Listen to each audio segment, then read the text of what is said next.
Adolescência, né? É uma palavra que muitas vezes já faz a gente pensar em conflito, em drama, em porta batendo. Mas e se a gente olhasse para essa fase de um jeito diferente? Não como um problema para ser resolvido, mas como uma das transformações mais incríveis da vida. É uma verdadeira revolução que acontece de dentro para fora. Bora entender juntos como essa engrenagem toda funciona. E essa citação da Anais Nin, para mim, é o ponto de partida perfeito. Ela está dizendo que aquela vulnerabilidade, aquela intensidade toda da adolescência, isso não é fraqueza. Muito pelo contrário. É ali que está o solo fértil para nascer uma força de verdade, uma força autêntica. A meta, então, não é criar uma armadura, mas sim cultivar resiliência. O que nos leva direto para a grande pergunta. Afinal, por que essa fase é tão intensa? Por que parece uma época de tanto atrito? As respostas, a gente vai ver, não estão na superfície, no comportamento que a gente vê de fora. Elas estão bem mais fundo, em mudanças silenciosas e gigantescas que acontecem no corpo e principalmente no cérebro. E aqui já vai uma ideia que pode pegar muita gente de surpresa. Sabia que o conceito de adolescência que a gente tem hoje é algo super recente? Se a gente olhar para a história, é praticamente uma invenção social. Pensa só, por milhares de anos a transição era direta, a pessoa chegava na maturidade física e pronto, já era considerada adulta. Essa nossa ideia de uma adolescência mais longa, mais esticada, surgiu lá com a industrialização, quando apareceu a necessidade de mais tempo de estudo. É um fenômeno que hoje é global, claro, mas que se manifesta de jeitos bem diferentes dependendo da cultura.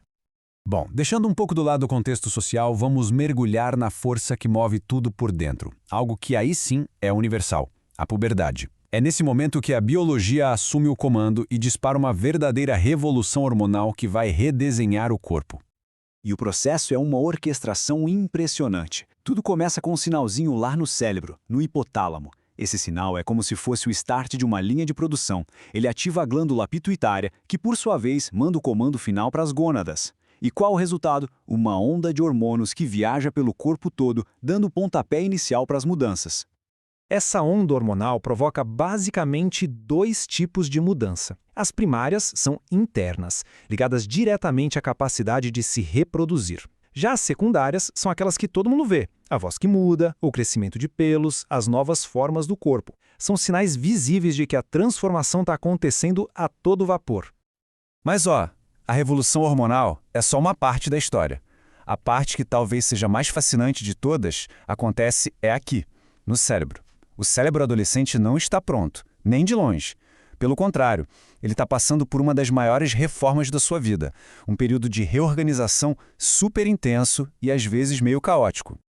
E o melhor jeito de entender essa reforma é com a analogia do acelerador contra o freio. Imagina um carro. A parte do cérebro que busca emoção, recompensa e aceitação dos amigos, esse é o acelerador. E ele amadurece primeiro e fica super potente. Já a área responsável pelo planejamento, pelo controle dos impulsos, que seriam os freios, só vai ficar pronta anos depois. Isso explica biologicamente porque a busca por novidade e o risco são tão presentes nessa fase. E além disso tudo, acontece um processo chamado poda sináptica. Pensa no cérebro como se fosse um jardim. As conexões neurais que são muito usadas são fortalecidas. As que não são usadas, o cérebro simplesmente poda, corta fora. O que isso quer dizer na prática? Que as experiências, os hobbies, o que se estuda na adolescência, tudo isso está literalmente esculpindo a arquitetura do cérebro que a pessoa vai ter para o resto da vida.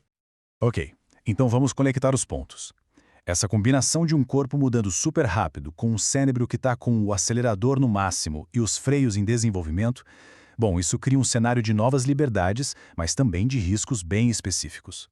E os dados mostram isso de um jeito bem duro. Nos Estados Unidos, por exemplo, a principal causa de morte nessa faixa etária são acidentes de trânsito. É a consequência direta daquela combinação que a gente viu, o desejo por novas experiências e a tomada de risco encontrando o mundo real.